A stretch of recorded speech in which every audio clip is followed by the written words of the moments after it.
Hello and welcome to the Rugby Sevens Rollercoaster. We're here to take you on the ups, the downs, the twists, the turns, and the excitement that is Premier Rugby Sevens, the sports league taking over the US with some of the best athletes our sport had to offer. I'm Dallen Stanford, former USA Sevens player and current World Rugby commentator. And I'm Robin MacDowell, former Canadian Sevens player and current international coach. Together, we'll bring you the latest PR Sevens news. Welcome to your new home for Sevens Rugby.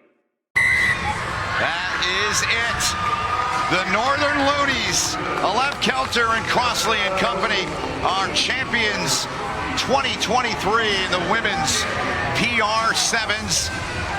Robin MacDowell, their head coach, leads their charge. Outstanding job by he and his staff. And they are the women's champs in 2023. The penalty goes the way of the Rhinos ex-Loggerheads. The restart, the kick into touch, and the Rhinos, ex-Loggerheads, champions in the men's class here in 2023 as they win it 10-5 over the first year, Pittsburgh Steeltoes. Hello and welcome to episode 10 of the Rugby Sevens Rollercoaster, a North American-inspired podcast that focuses on the beautiful world of sevens. The 2023 Premier Rugby Sevens came to a fitting close in the nation's capital as Washington D.C. saw the best in the West and the East conferences collide at Audi Field. The Rhinos ex-Loggerheads won the men's championship, claiming the A. John Prusmack Cup, while the Northern Loonies took the women's title, the Kathy Flores Cup, both named after American legends that did so much for the game. Well, we know knockout rugby is down to the wire, and it certainly was. So many international superstars on display here in North America with future sensations showcasing their skill. It has been a fantastic year. What a season. The fifth and final event for the year 2023. And alongside me, smiling from ear to ear, is the Loonies women's successful head coach, Robin. What a finish, my friend. Well, Dallen, we could not have asked for a better summer across the USA or higher standard. You nailed it. We all knew with the signings on the men's side and the women's side that, you know, there'd be a lot of talent here and it was going to be competitive, but it was literally every game was the ninth round knockout. But before we get too deep into the rugby, I just genuinely want to thank everyone from behind the scenes. A big thank you to the entire PR Sevens logistics staff, led by Amy Squire, Leanne Corpus, and Sean Lindersmith. All the managers across all the teams. Some of those managers had a balance between the East and the West. They were all very patient and very adaptable and worked harder than anybody, as always. The GM, Mike Tolkien, available 24/7. Him and our head of scouting, Richie Walker, and head of performance, Ian Gibbons. Our medical team led by Dr. Catherine Henry, who I had to lean on a couple of days before the tournament because of something I ate in D.C. So thanks. Shout out goes to you, Doc Henry, and our marketing team led by the brilliant Sarah and Eric Namath. Not to mention our world-class photographer, Alex Ho, who is likely more athletic than anyone on the series. Have you seen that guy do backflips and dive? And he's, we'll be in a team huddle and he'll like slide in the change room on his back. And then, we'll be doing something on the field. He's in the mix, getting hit in the head with wiffle balls. But for the whole league to pull off 5 events across America, 8 women's teams, 8 men's teams from coast to coast, all over the place. Year 3 is a huge feat. And, we all know what it takes to at least for myself to pull one team together, but they're managing 16 teams. Absolutely amazing. They should be proud of themselves. Yeah, and I want to just echo that as saying how successful every single event was. That's a major thing. I mean, the weather was crazy. We even saw it in DC. I mean, it looked, as electric as the play on the field, but the ability to adapt and having key people in the right place at the right time, Owen and his crew, everybody was sublime. It was epic. I wasn't on site at DC, wasn't able to get there, but it looked amazing. Paul Russell performing. It went up like a frog in a sock again. Yeah, Paul Russell was epic, but unfortunately he had the wrong jersey on last weekend. I'm not biased, but the nation capital did not disappoint. Dallen, our stunning hotel, again, yours truly, magically placed in the heart of DC, minutes away from all the sites from the White House and Lincoln Memorial, with a perfect spot to culminate their championship finals. It was beautiful. Now, did you get your sponsorship from Tate's Bakery? You've mentioned that name 800 times. So even if it's just like a latte for every time you mention it, you shouldn't have to pay for a drink for the rest of your life.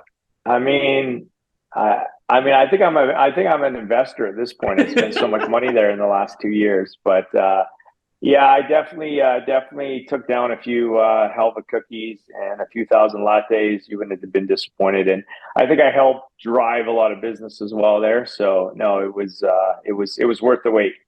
Well, I don't even know where it is, but I know when I go there, I'm going to the place and I'm going to claim my free merch, my free things, my free items.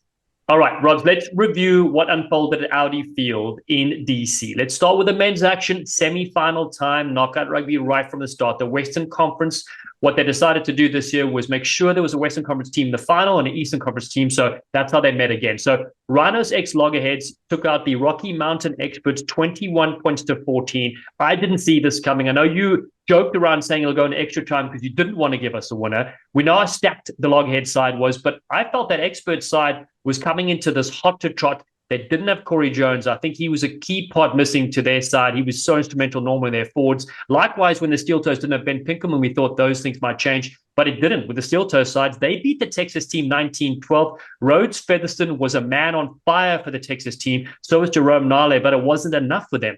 Your man Hager from Canada was carving up yet again. So, fascinating results. Two of those ones, harder to pick than a broken nose, and I didn't get them right. Yeah, I mean, like I said, that's why I didn't want to pick. Obviously, a lot of respect for JK, the experts coach, consistent coach, working hard, coming through. And Frankie, he's an old season campaigner. He knows how to get it done. He had a star-studded team, and again, nobody works harder for him. But both semis were anyone's game, given all the fans the excitement they could handle. And I don't think Owen could have scripted a better finale. Yeah, that's right. Both one converted try in it. That's what it took. Moving along then to the men's side on the third place. So then the Texas team met the experts and beat them 19-17. And this is why Sevens is unbelievable. Coming into this, I thought the Rocky Mountain experts would go into the final. In the end, they went 0-2 in DC. Just showcasing, you never know what's going to happen in that. And then in the final, we knew how stacked the Rhino X Loggerheads were. So if they were to get there, they'll be the ones taking it. And they were. They won 10 points to 5. It was a very, very close game. Branko Dupre even nailing a penalty kick. He was the most valuable player of the tournament, and tough conditions, but they did superbly well. Players that were really stood out, that made the tournament team, so many to pick from. The ones that were selected were John Lefebvre, Campbell Johnstone, Craig Hunt, Jerome Nale, Naima Fualau, Matai Leuta, who's on this episode, and Branko Dupre. What a star-studded side. So many great players in action.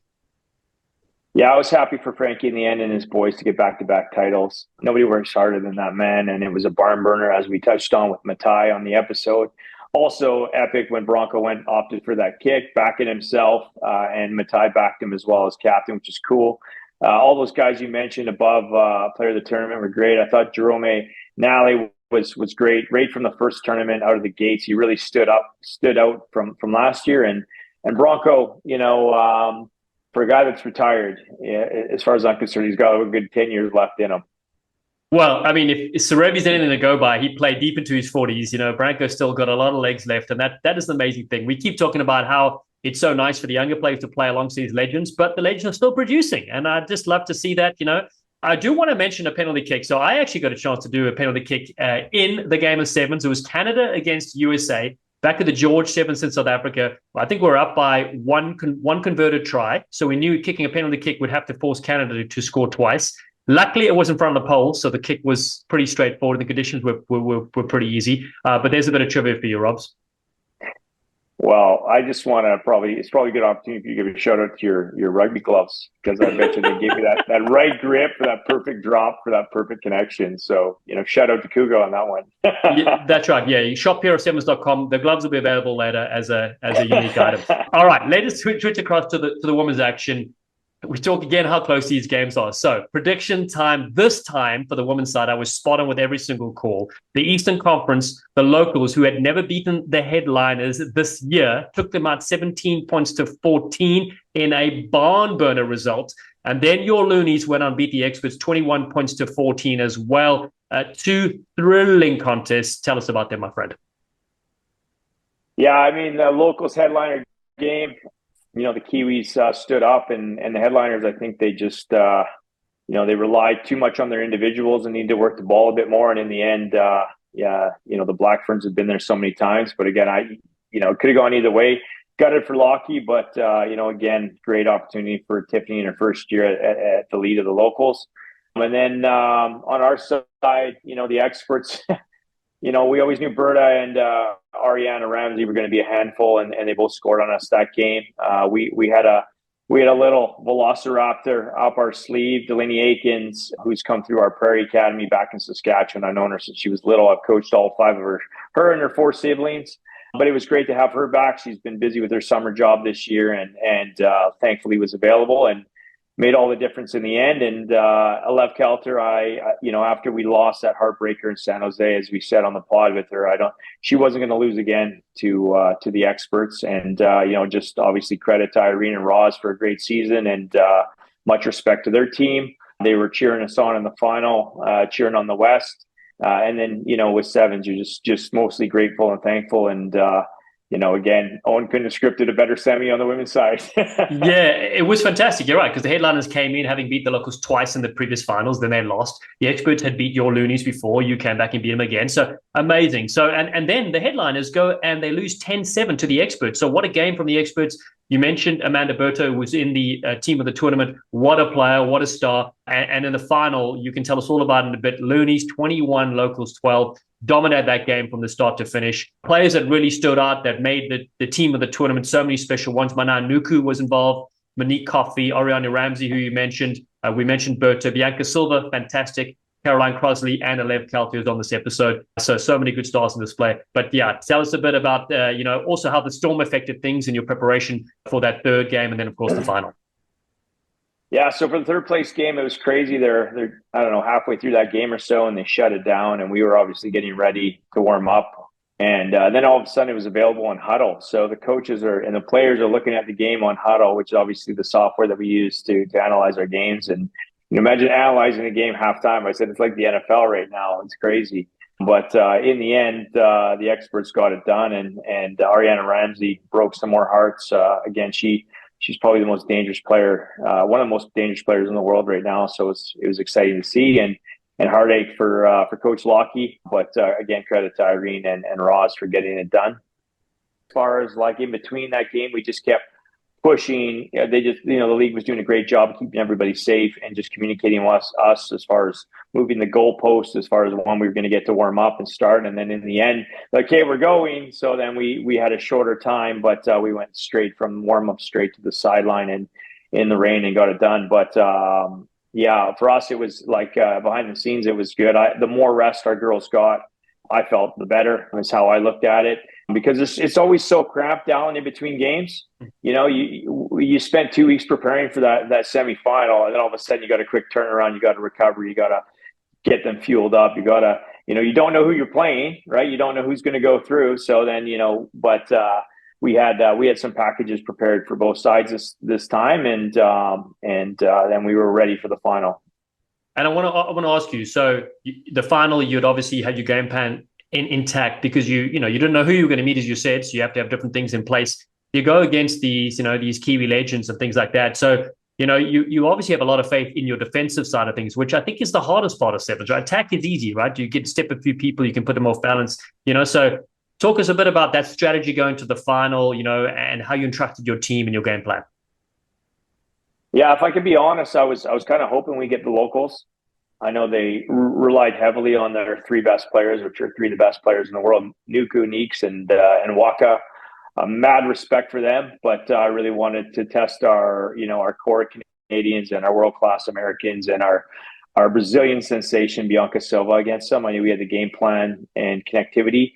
When we had 2 weeks off, Dallen, we had, the girls that are based here on the coast, working together either one-on-ones or 2-with-2s with some local kids, and just touch points, all these little pieces which is a big reason why I picked the team I did, because I could work with them here and there. And Shoshana Simanutafa, who lives in Vancouver, actually took a ferry over at 5 a.m, and it took the last ferry back that night just to spend one day to get some connection. So all the little things seemed to pay off. So we were really relying on our connectivity. But the way we defended was really outside in. We really wanted to put pressure on them and choke them out. And attack wise, we really wanted to attack outside in as well, because a lot of people run sideways, which is easy to defend, and a lot of people defend sideways, sliding as well. And we knew a slide defense wouldn't work against them, but I really felt we put a blanket on them. They barely left their end. I think once in the first half, we scored off the kickoff, and then the second half we just wrapped them into a bow. And then we rolled the subs, and they got a couple in the last minute there, but I asked the team one thing before the game. I'm like, could you guys give me one game this season where my heart doesn't have to stop beating? Like, it's not going to explode, because every game was won or lost to the death. And I just stood at the back of the box and just really enjoyed it and just kind of shook my head for most of it. I was so happy. There were so many little stories. Like, Caroline Crossley hasn't played in 2-3 years. She'd taken a hiatus after the Canadian team disbanded around the last Olympics. And, I begged her for 3 years to play. And, so she was really trying to fall in love with the game again. And I really think she did in our culture. And for her to run a 50, 60 meter try. And that girl's always pounding. Like, you show up to training session, she's already out there running 300 meter sprints, and you're pulling back on the reins. And so for her to get, I've never met anybody genuinely that's worked harder with her. She's the most professional human. And for her to go 60 meters and almost run through the back of the end zone to score, just made me so happy for her and for her family and just for the game. And obviously, Kale Molesky hasn't played for 2 years. And so it was her first time coming back. And, there was just like so many little stories behind the scenes with these girls, and a lot of them in centralized programs, Dallen. So for them to come into the PR7s and all the teams and have some joy and play freely, and to do it the way they did it. And then lastly, the Black Ferns are kind of been invincible forever, and especially the last few years. So it'd be interesting to see the Canadians and American sides, men and women, to go into the series this year, into an Olympic year, having beat them in different sections as well. And then obviously, great for the Black Ferns and all these world-class players around the world to have had a summer, like an actual summer, to be a tourist, to have fun, to play with different girls, and then go back and play freely back with their side. So it was likely, forget, the results were a bonus, but overall it was a blessing this summer. And, like you said earlier, just thankful to have a bit of downtime here. And I say downtime, once we get off today, I'm going to work with the Barbados national team this afternoon.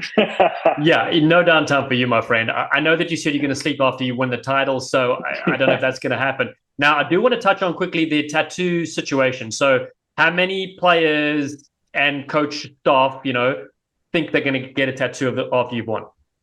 Everybody's getting tattoos. Come on, we won the whole thing. Everybody's getting tattoos. Good. I love it. Yeah, we'll be sharing it on all the socials for sure. Loonies for life. Loonies for life. Brilliant. My friend, okay, I know you got to get cracking as well. I will quickly touch on the United Championship. I do love that the concept is that the men's and women's points are combined throughout the season. The Rocky Mountain experts were the most consistent side if you put the points together. Yeah, congratulations to expert women and men for making it to the finals. Those programs are super close. They look like one team everywhere. So credit to those coaches combining their cultures together. Shout out to head coach Irene and head coach JK for the men. They're in charge of both those sides, and their theme, the experts, like black diamond skiers in the mountains. So they're walking around in 110 degree heat with their goggles on and their ski wear repping. And credit to them. They were consistent all year and well deserved on the United Championship. All right. On today's episode, my friend, we have legend Matai Leuta, the Olympian, the bulldozer, and one of the players of the tournaments in D.C. Got a lovely sidestep and also has a company launching soon as well. We'll get the link when we chat to him. Alev Kelter owner Mom Layla join us as well. Alev, one of the all-time greats to play the game in 15s and 7s, and the most valuable player in D.C. I just loved watching these two quackers carve. Yeah, they were both class, and again, how great for the fans to see them perform. I think it was one of Alev's best performances. I think we probably say it every time, but on the women's side, also credit to again Amanda Berta. She was dangerous. Ariana Ramsey, Nuku, probably one of my favorite players in the world. Just how much she creates. Monique Coffey has been really a diamond. Currently, the U.S. national team and the Canadian national team as a dual citizen are fighting over her, which is sweet. Caroline Crossley. I don't know how many times we kicked off, they caught it, and she drove them back 40 meters. Unbelievable power. Bianca Silva, the Brazilian, and bringing home again Alev Kelter. So world-class athletes on display for these young kids to look up to. All right, Robin, what a season it's been, my friend. People can relive the action and watch some of the epic games on the PR7's YouTube channel. Keep updated at pr7s.com. The merch is on fire, so get your sleek items at shop.pr7s.com. Thanks always to hydration partner Good Sport, apparel partner Samurai, and all the excellent staff at the PR Sevens. It is time now for episode 10 of the Rugby Sevens Rollercoaster. It's Alev Kelter and Matai Leuta. We hope you enjoy, you sleek sensations. Well, the Rugby Sevens Rollercoaster, another carpool karaoke session continues. We have USA Rugby royalty joining us now, Olympic sensation, most valuable player from the champion Northern Loonies in PR Sevens, Alev Kelter. And we also have Layla, her mom, joining us on the Rugby Sevens Rollercoaster. When it comes to messing around, we don't mess around. Welcome, you two. Thank you. Brilliant. Well, firstly, where are you calling from? Where in the world is this car parked? This car is parked in the backfield of the Chula Vista Elite Athlete Training Center in California. I love it. I thought it was going to be on a remote island somewhere, and you've just gone back to catch some fish and do some crazy things there. Lev, I first want to say congratulations on your second PR Sevens title with the Northern Loonies. What was it like being back with your Loon squad and reuniting with Coach Robin? Yeah, well, first off, Coach Robin is unbelievable. I mean, he can scout talent from, eons away, and he knows how to get them, and have them answer his phone calls. And, he's extremely gifted at bringing out the best in everyone. So, we had a wonderful group of girls, and we're just really blessed to have the leadership of Robin and Brett as well. Well, thanks, Alev. Nice to see you again, Layla. We first met in the inaugural year in Memphis. Could tell, super fan, mom of the year. Love it. Question for you, Layla, first. Can you share a little insight what it's like being the mom of the best rugby player in the world, and what it's like being her number one fan?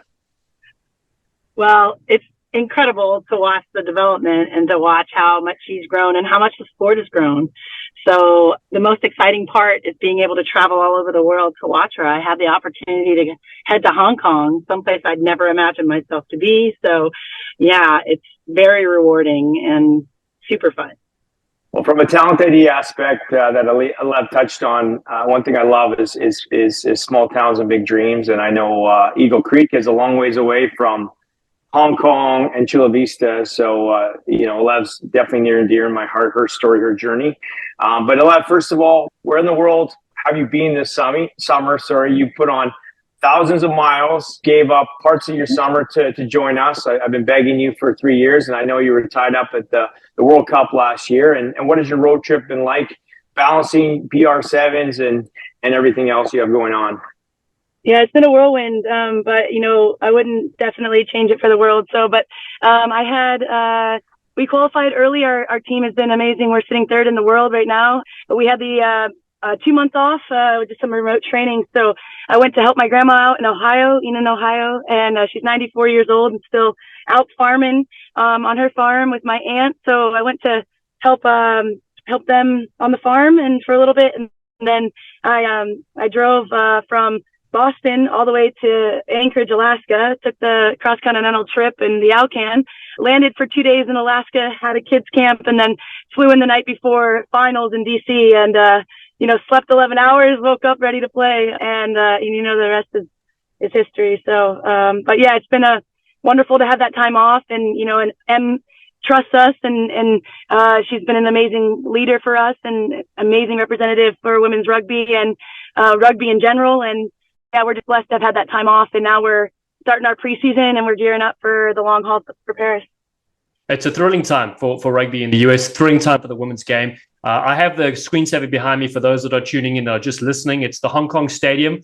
Layla, you were there. You mentioned I saw you at one of the Golden Eagles events. I want to ask you before I get back to Alev, what was your experience like being a fan at the Hong Kong Sevens, watching your daughter play, being at this iconic home of the Sevens? It was so exciting, not only to see the incredible fans with all the costumes, but the support from the country, the support from Hong Kong, the incredible public transportation, and the beautiful venue. It was just fabulous. Well, and again, it's such a colorful one. And that's why people say, if you haven't seen Sevens, try get to Hong Kong if you can, because it is, the Mecca. Alev, I want to get back to you now in terms of the PR7. So let's go back to that first leg in Minnesota this summer. What was it like being back at the PR7s? You were there at the inaugural event, obviously, and you pulled off an epic win of the Golden State Retrievers at the death, going against Ruby Tui and the gang. Yeah, well, first off, I mean, like adding international athletes is just going to heighten the game. And I think we need to continue to do that. And, it's a dream to play with, players like Stacey Waka and, Ruby Tui. And I know, even Gossi was like, hey, wouldn't it be so sick if we played on the same team together? So this is giving us opportunities to dream bigger than what we had ever imagined and to play on teams, like almost like a set all-star team. Right. And I'm blessed now for the first Minnesota leg, to play with like Renee Gonzalez and, Bianca Silva. And I mean, I guess not in Minnesota, and Caroline Crossley. And it's just unbelievable to be in the same, space, let alone on the same team with one another. And so, Mo coming back and having been, in the Olympics in Rio, and it's just wonderful to see that talent come together, and then also be on the same team and not have to have that northern battle competition, just to be able to relax and say, all right, these are, Canadians are pretty great. Well, this is the thing I was going to say. As a commentator on the World Series, it's a joy, obviously, to be involved in calling all these great players and great teams. But it's even more special to see you all play together and then play against each other. It's all-stars going against each other. And I think that's what separates rugby, is that you can literally arrive, no egos, and you're good friends and off the field, carving it on the field. It's really a dream to watch. Let's go back to San Jose, Alev. We were blessed to have some rugby royalty in the likes of Rhiannon Sudgett present our jersey to the Loonies women. What was it like having your baby sister, Rhiannon Sudgett, join the Loonies that weekend, who you know since she was little? I got to give a shout out to also like Jen Sugget. It was her birthday yesterday. And so, she's raised some amazing kids, and Rhiannon being one of them. And, obviously Rick Suggett's the reason I'm in rugby, along with Lori Clifford. And I wouldn't have been even had a phone call from Rick if it wasn't for Lori. So it goes pretty deep back in 2014, in March of 2014, when I first ever touched a rugby ball. But having her there, she's family, and Rick's still, watching over us and taking care of this team, and, and Em's, following his footsteps. And it's just, it's wonderful to have that family reunited in San Jose, and to have it be in California. It's just a little tribute to him. And it was really, really special to have Richie stand up and talk about his relationship with Richie. He was literally Rick's right-hand man and did so much for him and with him. And again, just has given us so much. So yeah, we were just really blessed to have Rhiannon there. And it was really special. I think she was, her eyes were so wide and she was in the spotlight, but which can be quite unfamiliar, but at the same time, she is the star of the show, and she deserved that. And we're just really honored to have her. Yeah, beautiful moment indeed. Now I want to switch across to the playing side of things as well. In San Jose, it was a very tight match, losing at the death in the final. People always talk about motivation and things like that, but how did that fuel you to tighten things up ahead of the championship run in DC? No, it's great. I feel like if we hadn't had that moment, you can battle complacency, and so I think every loss is a lesson learned, and every obstacle is an opportunity. So we can just turn perspective, or we can, sit there and say like that wasn't fair, or that she was offsides, or the refs, whatever. But it's like at the end of the day, we look towards ourselves and we said, hey, there was many opportunities we missed, and how can we capitalize on every single one of those? And we're a team of professional athletes. We're a team of Olympians. We're a team of high class individuals, and it didn't once look or point blame or look like it wasn't a team effort. So we took accountability as a team, and Robin helped point out what we need to work on as well, and guided us and ushered us to coming back together, and that's what we did, and it was a wonderful final, and we'll talk about that, I'm sure. But we definitely didn't miss any opportunities there. Yeah, I've known Alev for 3 years personally, and I've never seen her so charged up. So, it was, the look in her eyes after that was, I knew she'd look after the rest in DC. So, gives somebody with that much talent motivation, and it's scary. So, I would say, Alev, on your charge to the Olympics in a year from now in Paris, just maybe think of that moment, and you'll be with the gold medal. Now, Alev, you are a living, breathing machine with so much on the go at all times. You ride the day before the tournament after running the clinic back home in Alaska. No sleep, empty stomach, and then you can turn into a world-class performer at the finals on game day. Have you always been able to lock it in like that, or what does it take to be, that amazing? I guess like Dallas, she literally is just like gas. We open our arms with a pillow. take her in, give her some sleep, give her a little nap, maybe a snack, and then she just like is just beasts right out like a machine. Just turns a switch and kill. What's the secret? How do you do it? Well, I have to give tribute to my family and to my mom and my dad. Like we did like 7 different sports when we were younger, and it was like my dad had a spreadsheet and we knew exactly where we needed to be at certain times, but it was on the go. And actually it kept us out of trouble. And I know with twins, we almost put my mom 6 feet under many times, but, we celebrated when we got to 30 because we were like, we're not sure, if we're going to make it past 30, but like, honestly, having so many amazing opportunities to play sports and to have sports be the centerfold of our life kept us healthy. It kept us occupied. It kept us out of trouble. And so I think that was normal. Like in my life, like, it's luxury being here at the center where we have, 2 or 3 hours in between training and we're making sure we're meeting max output. And we got GPS units talking, tracking our meters so we're not overworked. And, and that's a blessing, and that's an opportunity for us to get better and to push new thresholds. But as far as, what the daily grind looks like, and I would say, imagine like, club rugby or even just, regular, like, 9 to 5 job, you're grinding. You don't have that rest. You don't have that, especially with like, I would say like that workload and work-life balance is so important, but it doesn't always look like those pockets to rest aren't always in that schedule. So yeah, it felt familiar, but I was just honored to be able to be a part of that DC, even though the time was short. Yeah. And Layla, I want to say, did Alev give you any trouble as a youngster? I know she has a lot of energy. She's a challenge, but, we say in the Air Force that flexibility is the key to air power. And so, and being uncomfortable is always good. Right? Being uncomfortable is good because you grow from that. And so not only did she grow, but we grew as parents. So yeah, it was great. It was great. We enjoyed every minute of it. Yeah, it's so great to hear because we never get a parent on. So it's so nice to hear that's, the real story that happened behind the scenes. Now before we get to she said I was a hellion in my younger years, but I was a pretty decent teenager, right? Yeah. So, and my twin was vice versa. So, but like definitely experienced both sides of it pretty hardcore twice. So. Yes, exactly. Now, before we get into the final in DC, I want to go back to Memphis, the inaugural event of PR Sevens. Layla, you were there. What was your experience like as a fan? You of course you've been to the USA Sevens legs for sure, but having a massive competition in America on home soil, watching your daughter play, what was that like? It was so exciting. It's exciting because this is not something that's on the circuit, right? This is something that was new, that was exciting for that area, that was really cool place to go and visit. I had never visited Memphis before. So not only was it incredible, the environment incredible, but the people were so supportive. It was just a wonderful experience. Such a wonderful experience. Yeah, my first time in Memphis as well, which is awesome, and that's the great thing about rugby. It takes you, around the world, but also locally, places you haven't been in your own country, which is so great. Alev, let's get to you on the final, okay, the championship. Let's first start with the semifinals, okay? So the experts, of course, you've had some great battles with them. You've got Saskatchewan's little Velociraptor, Delaney Aikens, carving it up. So talk us about that come from behind game.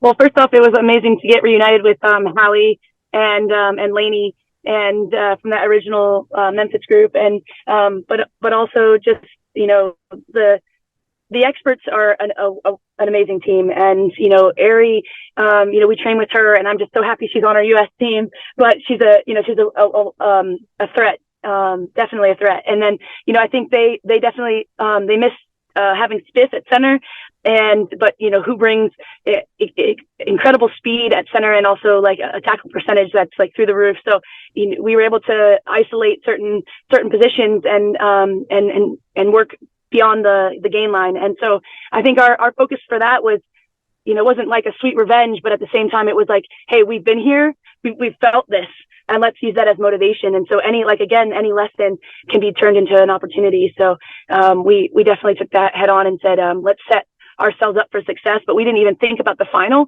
We were just thinking about being present in that game. Yeah, and you were. It was a thrilling game, a thrilling finish in the end. And then moving on to the final, okay? I know we had some crazy weather and all sorts of things happening also. But the 2023 championship, East versus West, you had a star-studded Blackburn side against you. You've obviously met these players before in the series, played against them, so it's a different kind of story. But what was key for your side, to keep them, scoreless for most of the game, and then also the consistency this season? What would you attribute that to? I would attribute that just to our strategy. We talked about getting the ball, punching through the middle, getting the ball to our speedsters. And as we got the ball wide, those gaps opened up for Hallie, and she scored in that first minute or 2 minutes of the game. And that set the pace for us. And her excitement and her enthusiasm, it's contagious. And so I think Mo after the game goes, when you threw that ball up in the air as a celebration, I was like, we're in America. We made it, and I think it pumped us up. And then Carol had a nice amazing run, and I think we scored out wide, and Bianca, we played a looping play in the middle, even though it was raining and we were nervous, but we knew that we needed to get the ball wide, and we needed to sit some people inside. So Shosh had a wonderful game. I mean, I don't think we would have won if she hadn't made 3 amazing diving ankle taps on Waka and company. So, but yeah, we also have our little Kiwi. We had Sativa, who has been our calmness and breath of fresh air for us. And so, yeah, it was a little bit of mix of everything. And, again, Lainey played well at scrum half, same with Mo, and, having massive hits from MP, and just like a team effort. Like, we had 1 through 12, and we could sub in anybody and have that full trust and transparency be present. So it's wonderful. Yeah, and that's also a tribute to Robin. Yeah. I was going to say, it was a delight to see, your team on the field, but I know Robin hasn't slept in, 60 days. So no, years. I'm sure he's on it. Well, so that's my first thought. I was like, okay, he can finally rest and relax right now, which is great. He's earned it. Your team has earned it. It was a very, very special season, a very special year to watch. Now, I know equally important on the field, there are so many great moments, but off the field, you bond with your teammates, and there's some great things. So, can you give us some of your favorite moments with your Loonies off the field? I would say Tammy is a character off the pitch, and on the pitch, she's just a force to be reckoned with. And, she helped facilitate this game called Mafia, where, you have you kind of have it's a murder mystery, kind of solve it with your teammates. And, you have the public voting off different people to see if they're the murderer. And it's pretty fun to have it be going throughout the tournament. And, it really encourages people to stay together, to problem solve on the go, be flexible, and have some fun. And so, she led that for us. And then I think we had Sativa again, was leading our grand rising. We'd have a quote in the morning and get up and have breakfast together. And, we don't have much time when we're there. It's really 1 or 2 or 3 training sessions at max. And then we're grinding. So, and it's game time. So, and with rugby, it's about the chemistry on the pitch that, and off-field chemistry that can lead to helping that. So, yeah, it's extremely important. And that's led, it was really player-led. And I thought that was really an honor to have Robin and crew to trust that we could get the team to where we needed to be come game time. And that included, stopping at a Loonies bar and, having some coffees and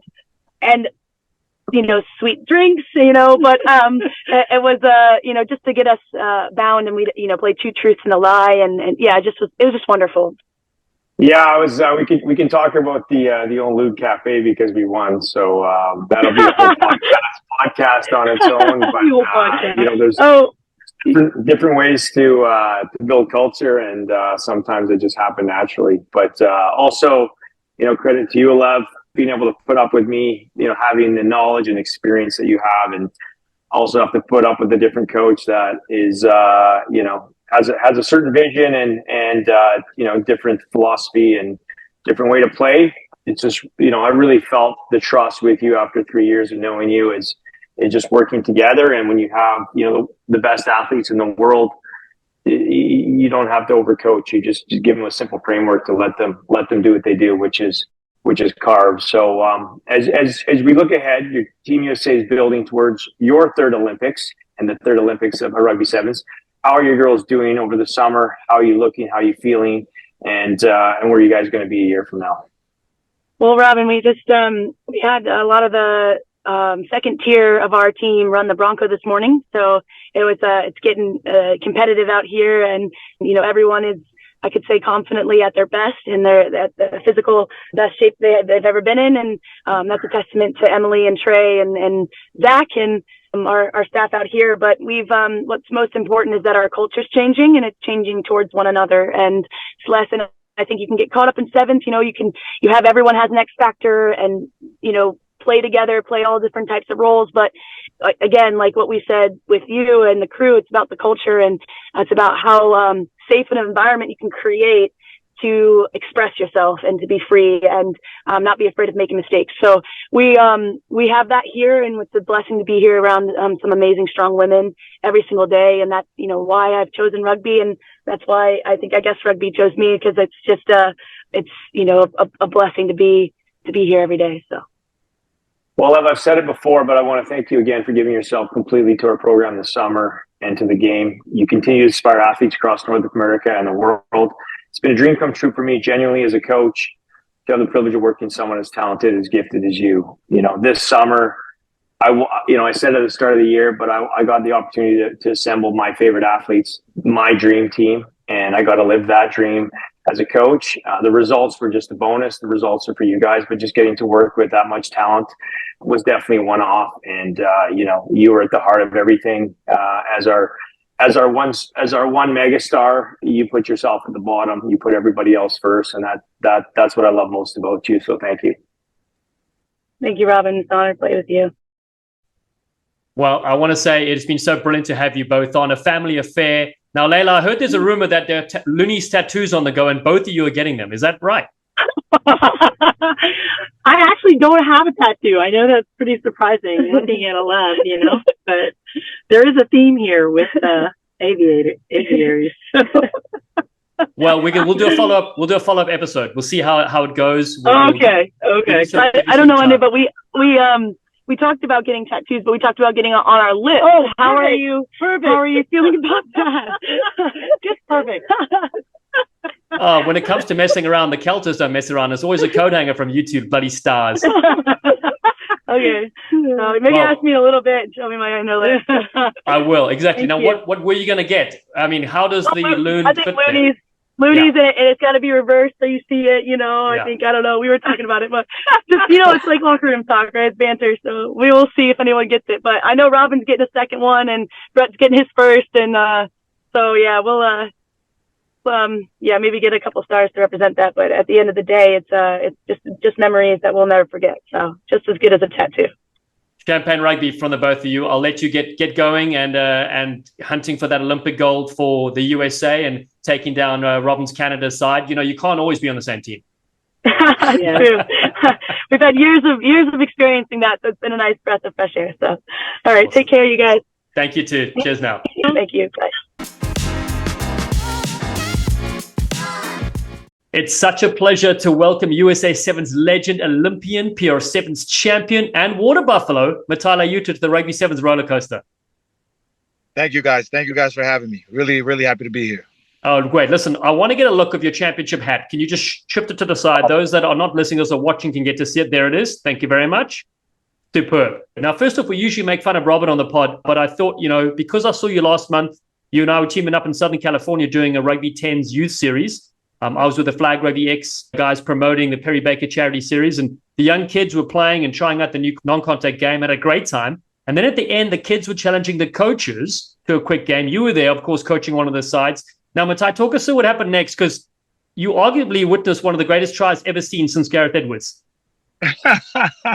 Yeah, man, it was a great time. It was a great time. I got to share the field with some legends, namely Weiss, especially Dallen. So yeah, just an incredible environment, incredible atmosphere. Love what Rugby Flag X is doing, and I'm just happy that we got a chance to enjoy.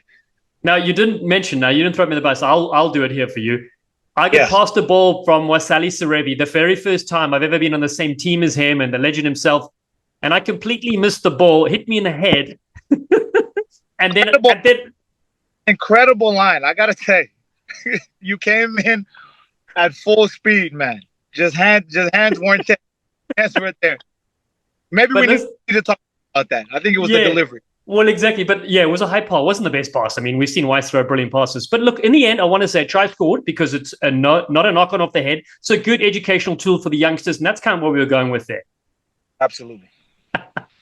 All right, pal, listen, let's go to this past weekend. The side that you played for, the SoCal Rhinos ex-Loggerheads, won the A. John Prismack Cup, becoming champions in 2023 in the PR Sevens for the first time.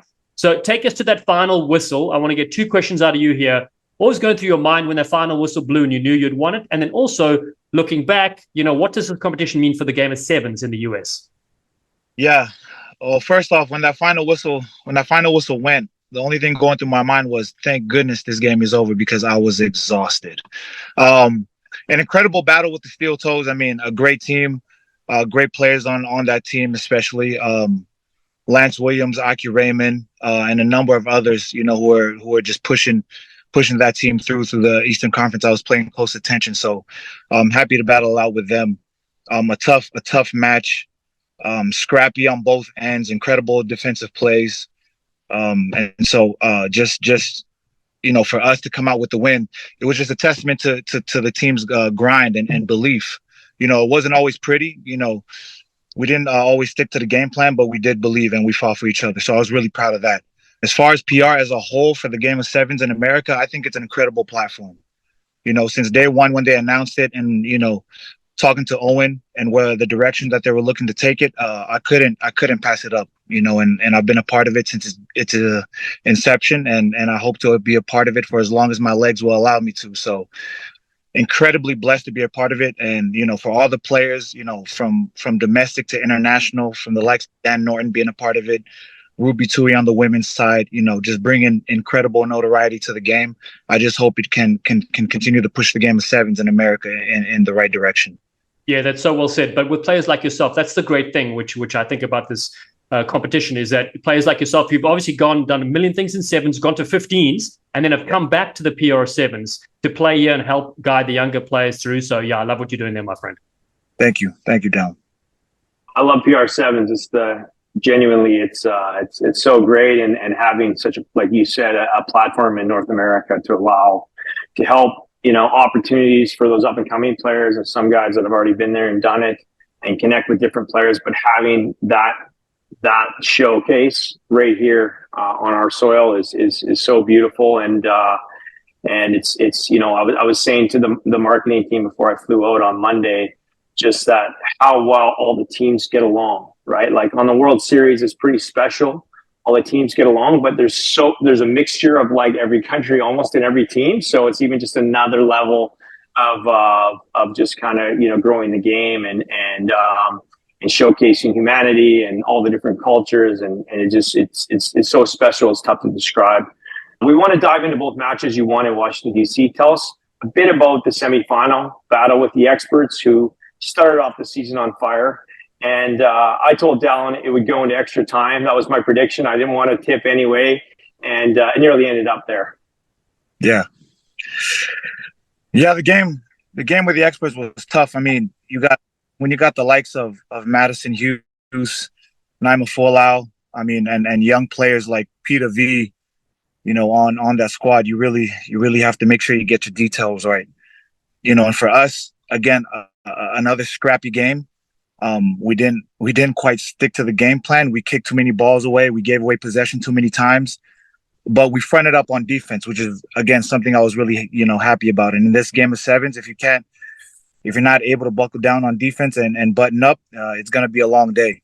And so just a hat tip to the boys on that end for just sticking it out, grinding it out, and just staying together throughout the entire 14, because with the way that those boys were playing and the way that they were fighting, you could tell that they really wanted it. So just happy to be on the winning end of things, when that game went.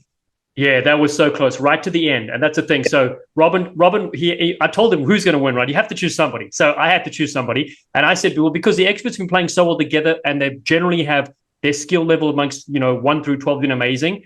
But your side came through and impressed so much. And I want to just talk about some of the younger players coming through. We mentioned, having yourself there, an Olympian with a lot of experience. The guy, Jay Hare, the youngster, he got the ball and he just took it on himself and he scored a fabulous try. I met him the other day in Southern California, just a young kid coming through. So Talk a bit about how great it is, having these young players come through. And is that something you guys spoke about going to the game? Is that, hey, if there's an opportunity, have a crack, have a go, no regrets? Absolutely. I mean, clearly these kids have a lot of talent. They have a lot of talent. They have a lot of skill, or else they wouldn't be where they are right now. And so, it's all about building belief, especially when you get on those kind of stages. The likes of Jay Hare, Tucker Trick, even a youngster who didn't get to see much of the field, but has a lot of potential in Gus Skoll. They're going up against guys that they idolize in the Madison Hugheses and everybody, the Faitalas. And so it's just about just having a crack, believing in yourself, building that confidence. And you get to learn a lot more things about yourself and the game along the way. Don't be afraid to make mistakes is what I try and tell the boys, because that's the best way of learning.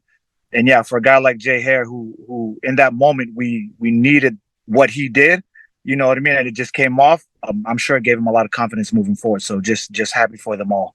Yeah, I love it. It was so great. I'll teach him how to dive though, because the slide was a little bit awkward. Look, it still counts. Oh my God! I thought my heart dropped to my stomach. I'm so glad he grounded that one though. So glad he grounded it. So let's dive into your coaches. But you worked for many years with USA Eagles coach Mike Friday. Yeah. Coaches all bring different styles and different skill sets. What was it like working with the legend Frankie Horn? Is he as laid back as a coach as you expected? Not quite. Not quite.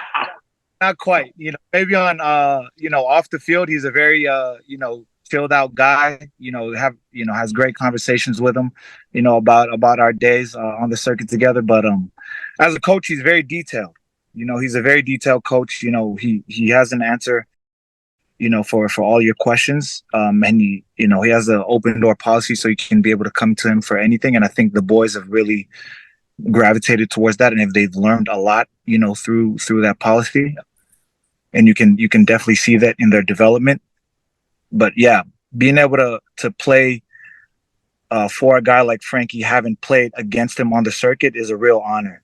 And to continue to learn from him, even for as long as that I've been playing, I can still gain a little bit of things, to take on, throughout my playing career, whatever's left of it, that I can continue to use. And so I'm just blessed that I've been able to continue to learn from Frankie. Well, I was very happy for him. Obviously, it's even just our team going through the series this year. I was happy for our players that we were successful, but at this point in my life, I genuinely feel gutted, even when we beat teams, for the other coaches. I know they work just as hard, but Frankie and I were pretty close as well. And I was super happy for him because I know he grafts as hard as anybody, and he's as passionate as it gets. He's been away from his family the last few years in Southern California. And, and I think he's on his way home now to see his wife and young kids. So that's great. But it was nice to see him, get his cake with his boys, and on the top of the podium there too. Absolutely. Very, very happy for Frankie that he gets to go home and spend some time with his family. Absolutely. Now, I want to talk about the championship final. You've already briefly mentioned it. Firstly, crazy weather, right? So how does that go into play? Like, normally you have a set time, a set schedule, and everything is methodical and the process is repeated. So talk a bit about that. And then also, I got the prediction wrong. I thought that, Rhodes Featherston would lead the Texas side into the final, but in the end, it was the Steeltoes without Big Ben Pinkelman. Tell us a bit about that 10 final, because you guys were trailing about 5-0 late in the second half. Yeah, I mean, to your point about the weather, I mean, and this is another credit to Frankie, is that Frankie was just, letting the boys know, like, look, this is just another element of the game that we got to deal with. Things like this happen, and so we just got to, learn how to roll with the punches. When the time comes for us to hit the field, we just got to be ready and we'll go.